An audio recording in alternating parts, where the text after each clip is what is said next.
नमस्कार, स्वागत है आप सब लोगों का मेरे चैनल स्टार्टिंग फ्रॉम स्क्रैच पे। आशा करता हूँ आप सब लोग बहुत ही अच्छे होंगे। तो ये जो वीडियो है वो है बिहार सेंसस 2011 के बारे में, बिहार जनगणना 2011। वो इसलिए क्योंकि जो हमारे पास लेटेस्ट आंकड़े हैं सेंसस के, जनगणना के, वो 2011 के ही हैं। क्योंकि 2021 के जो आंकड़े हैं वो अब तक तो आए नहीं हैं, क्योंकि जनगणना डिले हो गया कोरोना के कारण। तो लेटेस्ट जो आंकड़ा है वो 2011 का ही है। एग्जाम्स में जो प्रश्न आएंगे वो भी 2011 के आंकड़े पे ही बेस्ड आएंगे। तो आप किसी भी एग्जाम्स में अपियर होने वाले हो, चाहे बीपीएससी टीचर के लिए हो, बिहार दरोगा के लिए हो, या तो फिर बीपीएससी के लिए हो, बिहार में आप कोई भी एग्जाम में अपियर होने वाले हो, ये वीडियो आपके लिए काफ़ी इंपॉर्टेंट है। इस वीडियो में मैंने टोटल 52 प्रश्न लिए हैं। आप लोग सारे के सारे प्रश्न को ज़रूर देखिए, आप लोगों को बहुत कुछ सीखने को मिलेगा। इसमें एक तो ये सेंसस के आंकड़ों के बारे में प्रश्न है, और बिहार के भूगोल के बारे में, बिहार मैप के बारे में भी प्रश्न है। तो ये 52 के 52 प्रश्न काफ़ी इंपॉर्टेंट होने वाले हैं आपके लिए। तो आइए चलते हैं वीडियो की ओर। तो आइए बात करते हैं अपने पहले प्रश्न के बारे में। When was census started in India? Bharat में जनगणना की शुरुआत कब हुई थी? आपके ऑप्शंस हैं 1871 ईस्वी में, 1872 में, 1881 में, या 1882 में। तो ये चारों आपके ऑप्शंस हैं। तो क्वेश्चन आपके सामने है स्क्रीन पे, आप लोग वीडियो को पॉज करके समय ले सकते हैं इसका सही उत्तर बताने के लिए। तो टोटल जो प्रश्न है इस वीडियो में वो है 52 प्रश्न है। आप लोग सारे के सारे अटेम्प्ट कीजिए और लास्ट में कमेंट कीजिएगा कि आप लोगों ने कितने प्रश्नों के सही उत्तर दिए हैं। तो आइए देखते हैं पहले प्रश्न का सही उत्तर। तो भारत में जो जनगणना की शुरुआत है वो हुई थी 1871 ईस्वी में, और इस समय जो वाइस रॉय थे वो थे लॉर्ड मेयो। ये भी प्रश्न एग्जाम में पूछा जाता है कि पहली जनगणना के टाइम पे वाइस रॉय कौन थे, तो वो थे लॉर्ड मेयो। अब अगर आपसे पूछ लिया जाए कि दुनिया भर में पहली जनगणना कहाँ हुई थी, तो ये हुई थी स्वीडन में हुई थी, और ये हुई थी 1749 ईस्वी में। अब याद रखिए कि 1871 में जो जनगणना हुई थी, यहाँ पे मैंने बताया, वो एक संपूर्ण जनगणना नहीं थी, वो सिर्फ एक जनगणना थी। मतलब कुछ शहरों में हुई थी, मतलब कुछ जगहों पे हुई थी, और वो भी अलग अलग टाइम पे हुई थी, इसीलिए इसको संपूर्ण जनगणना नहीं माना जाता है। तो आइए दूसरा प्रश्न देखते हैं कि भारत में पहली संपूर्ण जनगणना कब हुई थी। तो ये हुई थी 1881 ईस्वी में हुई थी संपूर्ण जनगणना, जहाँ पे पूरे देश में एक साथ और हर जगह हुई थी, इसीलिए इसको संपूर्ण जनगणना माना जाता है। आइए देखते हैं तीसरा प्रश्न। भारत में हुई पहली संपूर्ण जनगणना के दौरान गवर्नर जनरल कौन थे? तो उस समय जो गवर्नर जनरल थे वो थे लॉर्ड रिपन थे। पहली संपूर्ण जनगणना के दौरान गवर्नर जनरल थे लॉर्ड रिपन। आइए देखते हैं चौथा प्रश्न। जनसंख्या ये भारतीय संविधान की किस सूची के अंतर्गत आता है? तो हम लोग जानते हैं कि जो 7th शेड्यूल है हमारे कॉन्स्टिट्यूशन का, संविधान का, मतलब 7वीं जो अनुसूची है, उसमें जो विधायिक शक्तियों का बंटवारा के बारे में है। मतलब कि संघ सूची है, उसमें एक राज्य सूची है, समवर्ती सूची है, अलग अलग सूचियां हैं। मतलब ये बताया गया है कि किस विषय पे कानून कौन बनाएगा। तो संघ सूची में जो है उस पर सिर्फ संघ मतलब केंद्र सरकार ही कानून बना सकती है। जो राज्य सूची में है उसमें स्टेट गवर्नमेंट कानून बनाएगी, और जो समवर्ती सूची में है उसमें दोनों ही कानून बना सकते हैं, स्टेट गवर्नमेंट और सेंट्रल गवर्नमेंट दोनों ही कानून बना सकते हैं। तो अब आपसे पूछा जा रहा है कि जो जनसंख्या है वो किस सूची के अंतर्गत आता है, यूनियन, स्टेट, या कंकरेंट, या समवर्ती, या इनमें से कोई नहीं। तो जो जनसंख्या है ये आता है समवर्ती सूची में। मतलब इस पर केंद्र सरकार और राज्य सरकार दोनों ही कानून बना सकते हैं, इस सूची में होने का मतलब यही है।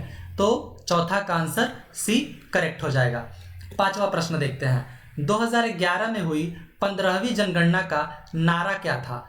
इसका मतलब यह है कि जो 2011 में जनगणना हुई थी वो 15वीं जनगणना थी, और इसके बाद 2021 में होने वाली थी, हर 10 साल पे होता है जनगणना, तो वो 16वीं जनगणना थी। लेकिन अभी वो कंप्लीट नहीं हुई है, कोरोना के कारण उसको थोड़ा डिले कर दिया गया था।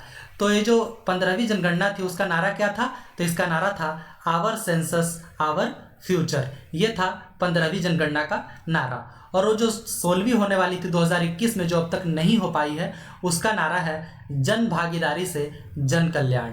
आइए देखते हैं छठा प्रश्न। बिहार का कुल क्षेत्रफल है कितना है बिहार का क्षेत्रफल? तो बिहार का जो कुल क्षेत्रफल है वो है 94,163 स्क्वायर किलोमीटर। तो छठा का ऑप्शन ए करेक्ट हो जाएगा। सातवां प्रश्न देखते हैं, भारत के कुल क्षेत्रफल का बिहार कितना प्रतिशत है?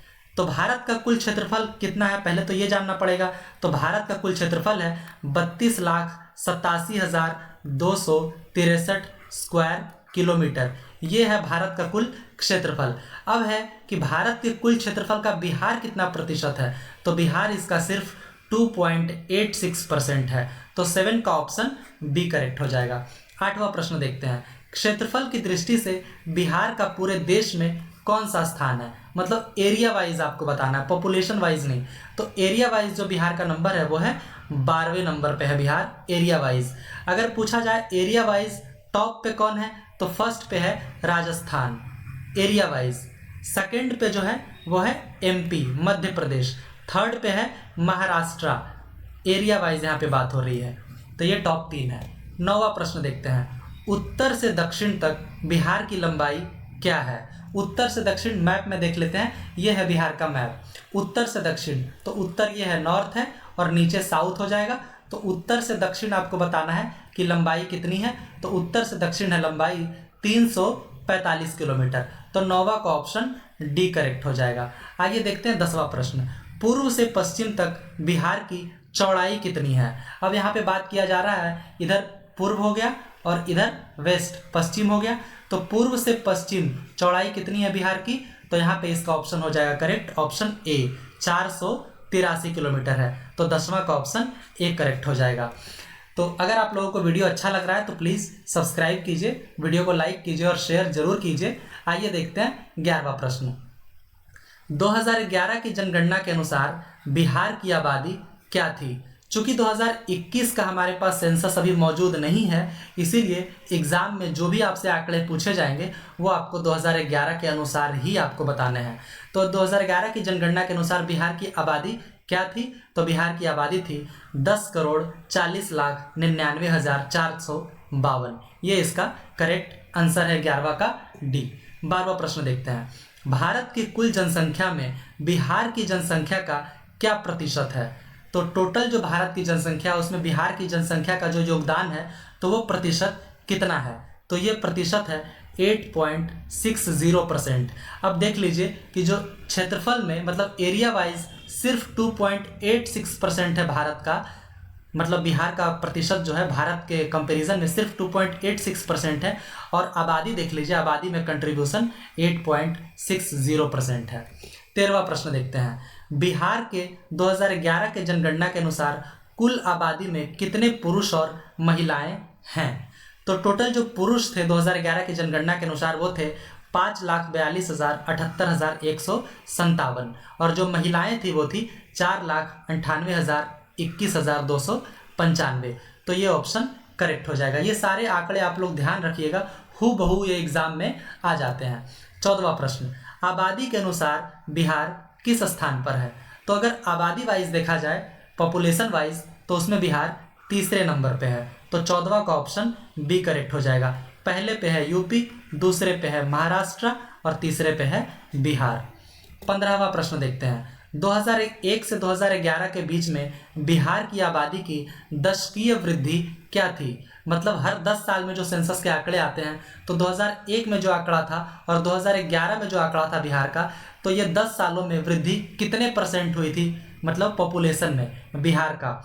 तो वो हुआ था 25.40%। तो 15 का ऑप्शन बी करेक्ट हो जाएगा। 16वां प्रश्न देखते हैं, 2011 की जनगणना के अनुसार बिहार के निम्न में से किस जिले में जनसंख्या की दशकीय वृद्धि सबसे ज़्यादा थी?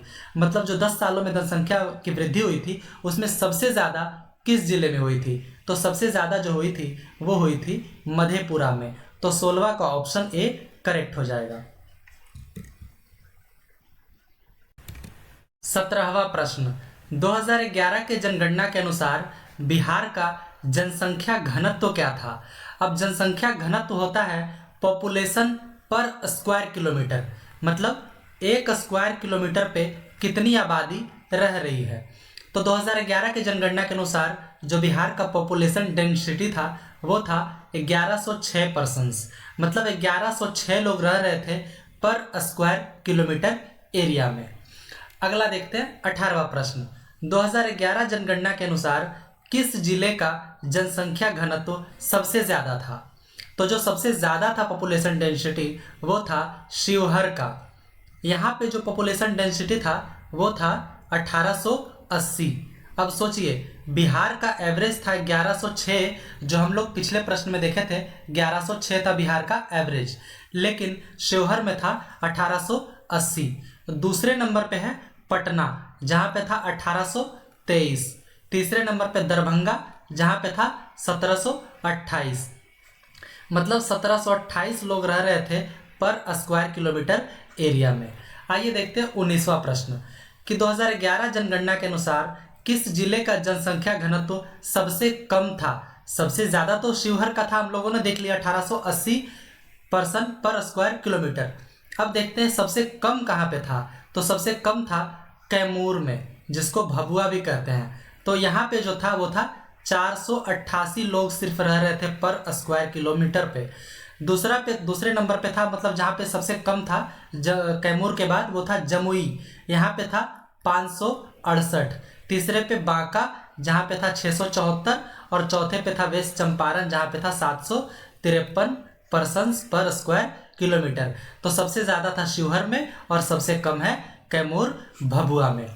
20वां प्रश्न देखते हैं। 2011 की जनगणना के अनुसार किस जिले की जनसंख्या सबसे ज़्यादा है? मतलब सबसे ज़्यादा जनसंख्या किस जिले का था? तो वो था पटना का। यहाँ पे जनसंख्या 58,38,465 था। दूसरे नंबर पे ईस्ट चंपारण जहाँ पे 50,99,000 के आसपास था, मतलब 51 लाख के आसपास था।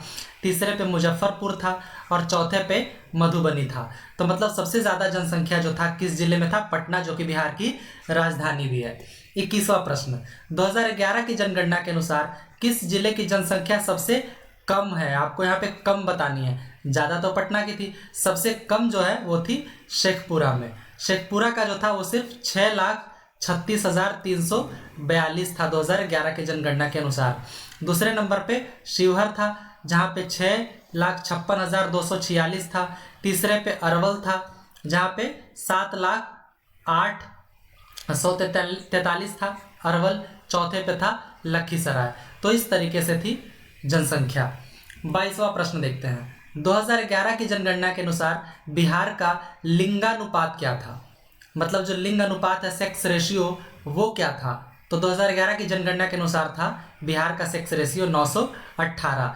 सेक्स रेशियो होता क्या है कि पर 1000 मेन पे कितनी वीमेन थी, मतलब 1000 पुरुषों पे कितनी महिलाएं, तो 1000 पुरुषों पे सिर्फ 918 महिलाएं थी। 23वां प्रश्न। 2011 की जनगणना के अनुसार बिहार में शिशु लिंगानुपात का दर क्या था? शिशु लिंगानुपात का दर ये कुछ बेटर था और ये था 935। तो 23वां का ऑप्शन डी करेक्ट हो जाएगा। आइए देखते हैं 24वां प्रश्न। निम्न में से बिहार के किस जिले में बच्चों की जनसंख्या सबसे कम है? तो बच्चों की जनसंख्या सबसे कम थी वैशाली में। तो 24वां का ऑप्शन ए करेक्ट हो जाएगा। 25वां देखते हैं। 2011 की जनगणना के अनुसार किस जिले का लिंग अनुपात सबसे ज़्यादा था? मतलब सबसे अच्छा सेक्स रेशियो कहाँ पे था, किस जिले में था? तो ये था गोपालगंज में, जहाँ पे सेक्स रेशियो था 1021, मतलब 1000 पुरुषों पे 1021 महिलाएं हैं गोपालगंज में, वो भी 2011 के अनुसार। दूसरे नंबर पे था सिवान जहाँ पे 988 महिलाएं थे पर 1000 पुरुषों पे। तीसरे पे सारण जहाँ पे 954 महिलाएं थी और किशनगंज में 950 थी। तो ये टॉप 4 राज्य थी सेक्स रेशियो के मामले में। आइए देखते हैं 26वां प्रश्न। 2011 की जनगणना के अनुसार किस जिले का लिंग अनुपात सबसे कम था? सबसे ज़्यादा तो गोपालगंज का था, हम लोगों ने देख लिया। सबसे कम कहाँ का था? तो ये था मुंगेर का। तो 26वां का ऑप्शन ए करेक्ट हो जाएगा। यहाँ पे सिर्फ 876 महिलाएं थी प्रति 1000 पुरुषों के कंपैरिजन में। दूसरे पे था भागलपुर जहाँ पे 880 महिलाएं थी। तीसरे पे खगड़िया जहाँ पे 886 थी और चौथे पे शिवहर जहाँ पे 893 महिलाएं थी प्रति 1000 पुरुषों पे। तो मुंगेर का लिंग अनुपात सबसे कम है और गोपालगंज का सबसे ज़्यादा है, ये आप लोग ध्यान रखिएगा। 27वां प्रश्न, बिहार के निम्न में से किस जिले में पुरुषों की तुलना में महिलाओं की संख्या अधिक है? तो अभी हम लोगों ने देखा पिछले प्रश्न में कि गोपालगंज का जो सेक्स रेशियो था वो था 1021। इसके अलावा देखिए कहीं पे था 1000 से ज़्यादा नहीं था। मतलब गोपालगंज एक ऐसा जिला है बिहार का जहाँ पे पुरुषों की तुलना में महिलाएं ज़्यादा है। तो 27वां का ऑप्शन ए करेक्ट हो जाएगा, जहाँ पे पुरुषों की तुलना में महिलाओं की संख्या अधिक है। 28वां प्रश्न, बिहार का शिक्षा दर क्या है? लिटरेसी रेट क्या है बिहार में? तो बिहार का लिटरेसी रेट 2011 के अनुसार था 61.80%। मतलब यहाँ पे 61.80% जो लोग हैं वो हैं पढ़े लिखे। लेकिन अगर आपसे पूछा जाए कि इसमें मेल का लिटरेसी रेट क्या है, मतलब पुरुषों में कितना है, तो पुरुषों में है 71.2%। और अगर फीमेल मतलब महिलाओं का पूछा जाए तो महिलाओं का है 51.5%। हालांकि ये 2011 के आंकड़े हैं, लेकिन चूंकि उसके बाद 2021 में जो सेंसस आने वाला है वो अभी तक तो आया नहीं है, इसीलिए जो हमारे पास ऑफिशियल आंकड़ा मौजूद है वो 2011 का ही है। तो आपको एग्जाम में इसी से रिलेटेड आपको जवाब देने हैं। अगला देखते हैं 29वां प्रश्न, बिहार के किस जिले में शिक्षा दर सबसे ज़्यादा है? मतलब किस जिले में सबसे ज़्यादा पढ़े लिखे लोग हैं?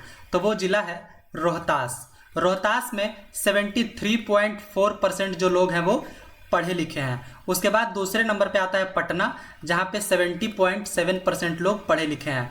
पटना जो कि बिहार की कैपिटल है, लेकिन फिर भी इससे ज़्यादा पढ़े लिखे लोग रोहतास में हैं। तीसरे पे भोजपुर आता है, यहाँ पे भी लगभग पटना जितने ही 70.5% लोग पढ़े लिखे हैं, पटना से थोड़े कम। चौथे पे आते हैं मुंगेर के लोग।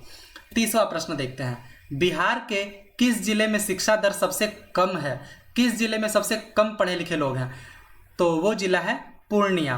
पूर्णिया में सिर्फ 51.1% लोग ही हैं पढ़े लिखे। उसके बाद सीतामढ़ी है, फिर कटिहार आता है, फिर मधेपुरा आता है।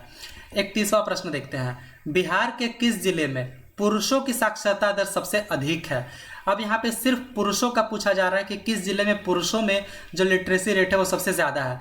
तो इसमें भी रोहतास ने ही बाजी मारी है, और रोहतास में अगर पुरुषों की लिटरेसी रेट की बात किया जाए तो 82.9% यहाँ पे पुरुष जो है वो पढ़े लिखे हैं। उसके बाद भोजपुर, फिर बक्सर, फिर सिवान का नंबर आता है। अब इसके बाद हम लोग देखते हैं कि महिलाओं की साक्षरता दर सबसे अधिक किस जिले में है?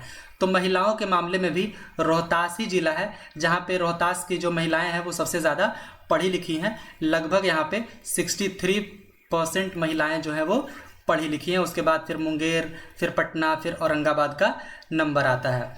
33वां प्रश्न देखते हैं, बिहार के किस जिले में महिलाओं की साक्षरता दर सबसे कम है?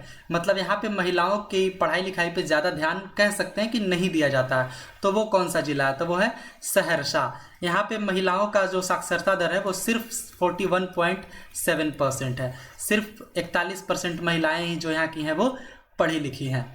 34वां प्रश्न देखते हैं, बिहार के किस जिले में अनुसूचित जाति की आबादी सबसे अधिक है? शेड्यूल्ड कास्ट की जो पॉपुलेशन है सबसे अधिक कहाँ पे है? तो वो है गया में।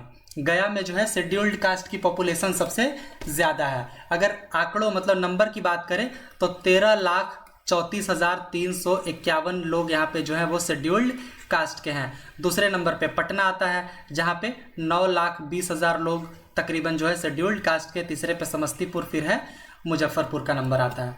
35वां प्रश्न, बिहार के किस जिले में अनुसूचित जाति की आबादी में प्रतिशत सबसे अधिक है?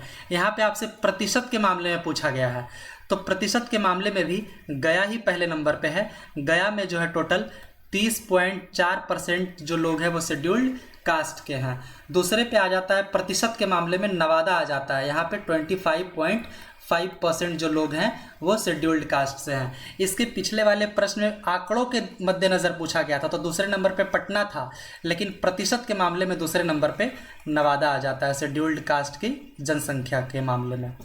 36वां प्रश्न, बिहार के किस जिले में अनुसूचित जाति की आबादी प्रतिशत में सबसे कम है? आपको ये बताना है।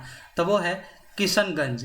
किशनगंज की अगर आबादी देखें शेड्यूल्ड कास्ट के मामले में, तो शेड्यूल्ड कास्ट की आबादी के मामले में किशनगंज में सिर्फ 6.7% लोग ही शेड्यूल्ड कास्ट के हैं। उसके बाद कटिहार आता है जहाँ पे 8.6% लोग हैं। फिर भागलपुर में 10.5% लोग शेड्यूल्ड कास्ट के हैं। तो इस तरीके से नंबर ये जाता है। 37वां प्रश्न, बिहार के किस जिले में अनुसूचित जनजाति की आबादी सबसे अधिक है? यहाँ पे जनजाति की बात हो रही है, मतलब शेड्यूल्ड ट्राइब्स। तो आबादी सबसे ज़्यादा कहाँ है? तो वो है वेस्ट चंपारण में, पश्चिमी चंपारण में। ये आबादी लगभग 2,50,046 के आसपास जाता है, अनुसूचित जनजाति की आबादी वेस्ट चंपारण में। दूसरे पे कटिहार है, फिर पूर्णिया है, फिर बांका है। 38वां प्रश्न, बिहार के किस जिले में अनुसूचित जनजाति की आबादी में प्रतिशत सबसे अधिक है? यहाँ पे प्रतिशत के मामले में पूछा जा रहा है, तो प्रतिशत के मामले में भी वेस्ट चंपारण ही सबसे आगे है, जहाँ पे 6.4% जो आबादी है शेड्यूल्ड ट्राइब्स की वो वेस्ट चंपारण में है। दूसरे नंबर पे कटिहार 5.9% आबादी जो यहाँ अनुसूचित जनजाति की है। फिर जमुई और बांका का नंबर आता है। 39वां प्रश्न देखते हैं, 2011 के जनगणना के अनुसार बिहार की शहरी आबादी कितनी है? तो शहरी आबादी थी 1,17,58,016। ये है शहरी आबादी का नंबर 2011 के अनुसार बिहार का। इसके बाद देखते हैं 40वां प्रश्न, यहाँ पे पूछा जा रहा है ग्रामीण आबादी कितनी थी 2011 के जनसंख्या के अनुसार? तो ग्रामीण आबादी थी 9,23,41,436। तो आप यहाँ पे अनुमान लगा सकते हैं कि जहाँ पे 9,23,00,000 लोग ग्रामीण क्षेत्र में बसते हों और सिर्फ 1,17,00,000 लोग जो हैं वो शहरी क्षेत्र में बसते हैं बिहार में 2011 के अनुसार। 41वां प्रश्न, निम्न में से किस जिले में शहरी आबादी सबसे अधिक है? तो सबसे अधिक है पटना, जो कि बिहार की राजधानी भी है और चूंकि यहाँ पे आबादी भी सबसे ज़्यादा है, तो इसीलिए शहरी आबादी सबसे ज़्यादा पटना में ही है। और उसके बाद फिर भागलपुर, गया और बेगूसराय का नंबर आता है। 42वां प्रश्न, निम्न में से किस जिले में शहरी आबादी सबसे कम है? आपको ये बताना है। तो वो जिला है ईस्ट चंपारण, यहाँ पे शहरी आबादी सबसे कम है। 43वां प्रश्न, निम्न में से कौन सा देश बिहार की सीमा से लगता है? तो पाकिस्तान तो बिल्कुल नहीं लगता है, चाइना भी नहीं लगता। नेपाल बिहार के नॉर्थ में है और सिर्फ यही एक देश है, मतलब अंतर्राष्ट्रीय कोई एक देश है जिसकी सीमा भारत से लगती है। श्रीलंका की भी नहीं लगती है। तो ऑप्शन सी यहाँ पे करेक्ट हो जाएगा। यहाँ पे आप मैप में देख सकते हैं, ये है बिहार और बिहार के नॉर्थ साइड में देखिए नेपाल है, इसी की सीमा लगती है। टोटल 7 जिलों के साथ नेपाल की सीमा लगती है। अगला देखते हैं, बिहार के कितने जिले नेपाल की सीमा से लगते हैं? अभी मैंने बताया टोटल 7 जिले हैं जिनकी सीमा बिहार की सीमा जो है 7 जिलों की वो नेपाल से लगती है। आइए मैप में देख लेते हैं वो जिले कौन कौन से हैं। तो एक तो वेस्ट चंपारण है, आप देख रहे हैं, ईस्ट चंपारण, सीतामढ़ी, मधुबनी, सुपौल, अररिया और किशनगंज, यही वो 7 जिले हैं जिनकी सीमा नेपाल से लगती है। देखिए यहाँ पे एक छोटा सा जिला है शिवहर, इसका सीमा नेपाल से नहीं लगता है, तो ये कंफ्यूजिंग हो सकता है थोड़ा सा। तो यहाँ पे ऑप्शन बी ही करेक्ट होगा, 7 जिलों की सीमा लगती है नेपाल से। 45वां प्रश्न देखते हैं, निम्न में से कौन सा बिहार का जिला नेपाल के साथ सीमा साझा नहीं करता है? तो ईस्ट चंपारण तो करता है, वेस्ट चंपारण भी करता है, मधुबनी भी करता है, अररिया भी करता है, लेकिन शिवहर जैसा कि मैंने आपको बताया कि वो नेपाल की सीमा से नहीं लगता है। तो ऑप्शन डी इसमें करेक्ट हो जाएगा। ये देखिए शिवहर यहाँ पे, इसकी सीमा नेपाल से नहीं लग रही है। 46वां प्रश्न, बिहार के कितने जिले झारखंड राज्य के साथ सीमा साझा करते हैं? तो आइए मैप में इसे भी देख लेते हैं। नीचे है साउथ के साइड में झारखंड है, तो एक जिला देखिए रोहतास है। अब रोहतास की बाउंड्री कुछ इस तरीके से है, मतलब कैमूर जो है इसका सीमा झारखंड के साथ नहीं लगता है। तो एक रोहतास हो गया, दूसरा औरंगाबाद हो गया, तीसरा गया, चौथा नवादा, पांचवा जमुई, छठा बांका, सातवां भागलपुर और आठवां कटिहार। ये 8 जिलों की जो सीमा है वो झारखंड के साथ लगती है। तो यहाँ पे ऑप्शन बी करेक्ट हो जाएगा, 46 का बी हो जाएगा। 47वां देखते हैं, बिहार के कितने जिले उत्तर प्रदेश के साथ सीमा साझा करते हैं? आइए इसे भी मैप में देख लेते हैं। वेस्ट के साइड मतलब बिहार के जो पश्चिम तरफ है उत्तर प्रदेश है, ये पश्चिम, कितने जिले लगते हैं? एक तो एक ये हो गया, दूसरा गोपालगंज, तीसरा सिवान, चौथा सारण, पांचवा भोजपुर, छठा बक्सर, सातवां कैमूर और आठवां रोहतास। देखिए रोहतास की सीमा यहाँ तक गई है, तो यूपी से भी लगी है, तो ये हो गया 8वां। तो टोटल 8 जिले जो हैं ये भी लगते हैं उत्तर प्रदेश के साथ, 8 झारखंड के साथ भी और 8 उत्तर प्रदेश के साथ भी। आइए अगला देखते हैं, बिहार के कितने जिले पश्चिम बंगाल के साथ सीमा साझा करते हैं। आइए इसे भी मैप में देख लेते हैं। ईस्ट के साइड मतलब पूरब के साइड है पश्चिम बंगाल, कितने जिले लगते हैं, एक किशनगंज, पूर्णिया और कटिहार, क्योंकि बाकी ये सब जो है ये तो झारखंड का इलाका है, तो ये तो है नहीं, मतलब भागलपुर तो लग नहीं रहा है वेस्ट बंगाल के साथ। तो टोटल यही 3 जिले हैं जो कि वेस्ट बंगाल के साथ बाउंड्री शेयर कर रहे हैं, तो ऑप्शन बी करेक्ट हो जाएगा 3। आइए देखते हैं 49वां प्रश्न, बिहार राज्य अन्य कितने भारतीय राज्यों के साथ सीमा साझा करता है। तो बिहार राज्य सिर्फ 3 राज्यों के साथ सीमा साझा कर रहा है, एक तो उत्तर प्रदेश हो गया और नीचे देखिए झारखंड हो गया और इस साइड पश्चिम बंगाल हो गया, क्योंकि नेपाल तो देश है, राज्य तो है नहीं, तो यहाँ पे ऑप्शन ए करेक्ट हो जाएगा 3। 50वां देखते हैं, बिहार राज्य कितने देश या देशों के साथ सीमा साझा करता है। तो सिर्फ एक के साथ और वो है नेपाल। मैप में देखिए सिर्फ यही एक नेपाल ही है देश जिसके साथ बिहार राज्य सीमा साझा करता है। आइए देखते हैं 51वां प्रश्न, बिहार का कौन सा जिला नेपाल और पश्चिम बंगाल दोनों के साथ सीमा साझा करता है। तो मैप में देखिए इस साइड है पश्चिम बंगाल और इस साइड है नेपाल, तो सिर्फ यही एक जिला है किशनगंज जो दोनों के साथ सीमा साझा कर रहा है, क्योंकि अररिया और कटिहार ये पश्चिम बंगाल के साथ तो सीमा साझा कर रहे हैं लेकिन नेपाल के साथ नहीं कर रहे हैं। तो सिर्फ किशनगंज ही एक ऐसा जिला है जो नेपाल और पश्चिम बंगाल दोनों के साथ बाउंड्री शेयर कर रहा है, तो ये ऑप्शन सी इसमें करेक्ट हो जाएगा। आखिरी आइए देखते हैं 52वां प्रश्न जो कि अंतिम प्रश्न भी है इस वीडियो का, बिहार के कितने जिले किसी भी अन्य राज्य या देश से कोई सीमा साझा नहीं करते हैं। मतलब बिहार के उन जिलों का आपको बताना है संख्या कितना है जो किसी भी अन्य राज्य या देश के साथ सीमा साझा नहीं करते हैं। तो आइए मैप में देख लेते हैं। तो अब ये जो 7 जिले हैं बिहार के, ये तो नेपाल से सीमा साझा कर रहे हैं, इस साइड जो ये 2 हैं ये वेस्ट बंगाल से कर रहे हैं, नीचे वाले जो ये सारे हैं ये झारखंड के साथ सीमा साझा कर रहे हैं और इस साइड वाले यूपी के साथ सीमा साझा कर रहे हैं। तो प्रश्न के अनुसार आपको उन जिलों का नाम बताना है जो किसी भी राज्य या देश के साथ सीमा साझा नहीं कर रहे हैं। तो आइए देखते हैं, सबसे पहले शिवहर, मैंने बताया था ये तो नेपाल के साथ सीमा साझा कर नहीं रहा था, एक तो यही हो गया। दूसरा मुजफ्फरपुर, फिर दरभंगा, सहरसा, खगड़िया, फिर मुंगेर, फिर बेगूसराय, लखीसराय 8 हो गए, फिर यहाँ पे शेखपुरा 9, नालंदा 10, जहानाबाद 11, अरवल 12, पटना 13, वैशाली 14, समस्तीपुर 15, एक और जिला है जो कि नहीं कर रहा है वो है मधेपुरा। तो टोटल 16 ऐसे जिले हैं जो किसी भी अन्य राज्य या देश के साथ सीमा साझा नहीं कर रहे हैं, तो यहाँ पे ऑप्शन सी करेक्ट हो जाएगा। तो यही थे वो टोटल 52 प्रश्न। आप लोग ज़रूर कमेंट कीजिए कि आप लोगों ने कितने प्रश्नों के सही उत्तर दिए हैं, और अगर आप इस वीडियो से रिलेटेड कोई और सुझाव देना चाहते हैं तो प्लीज़ सुझाव दीजिए, और अगर किसी और टॉपिक पे आप वीडियो चाहते हैं तो प्लीज़ मुझे बताइए, मैं वीडियो लेकर ज़रूर आऊँगा। अगर आप लोगों को वीडियो अच्छा लगा हो तो प्लीज़ चैनल को सब्सक्राइब कीजिएगा और वीडियो को लाइक कीजिएगा और शेयर कीजिएगा। Thank you so much.